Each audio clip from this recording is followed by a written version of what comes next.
Why you should be watching Polkadot right now. This is Dot, and I know there's quite a bit of mixed opinions on this market, but I'm just telling you what I'm seeing on the charts here, and based on the probabilities, based on these chart patterns that are happening here. Okay, I'm just telling you exactly just what's on the charts here and pointing out.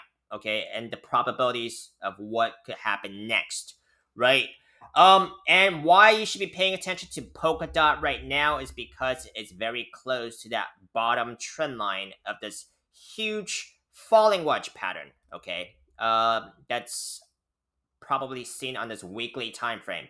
We don't have three exact candles touching on the upper trend line, but I'm pretty sure you can find that on a lower time frame. And even if not, I think that's close enough for the upper trend line to be validated.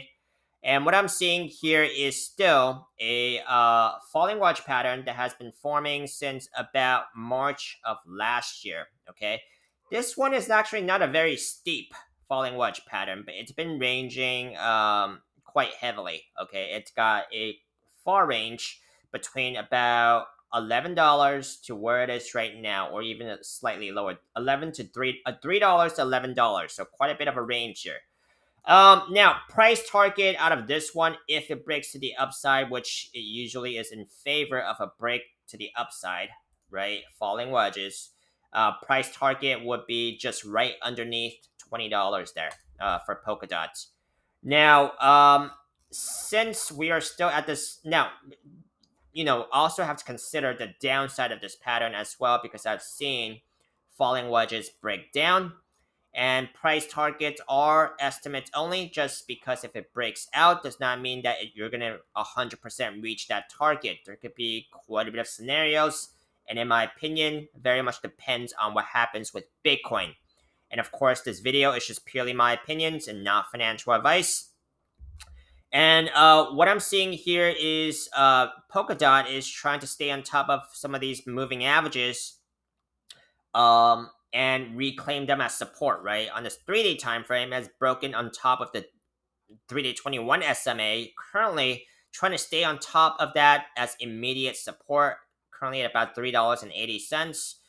There has been quite a bit of falling wedges that broke to the upside as well. I think I pointed out this to you guys last time. Falling wedge pattern went up to about $44.60.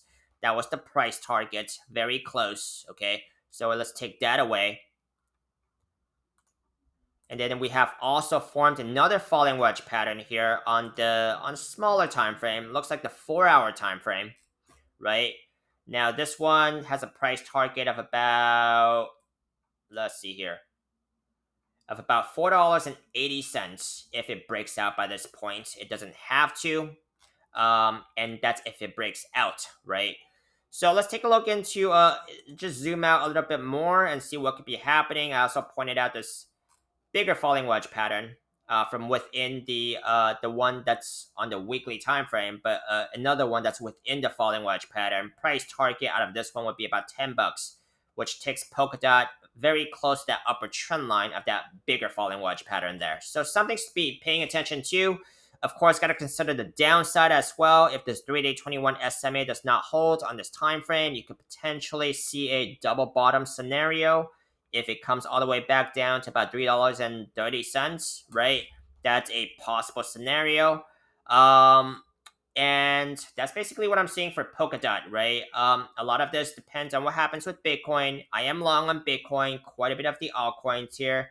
If you want to continue seeing more of Polkadot, make sure to drop a like, comment, or subscribe, or let me know if you guys want to see any other analysis on any other altcoins in the markets.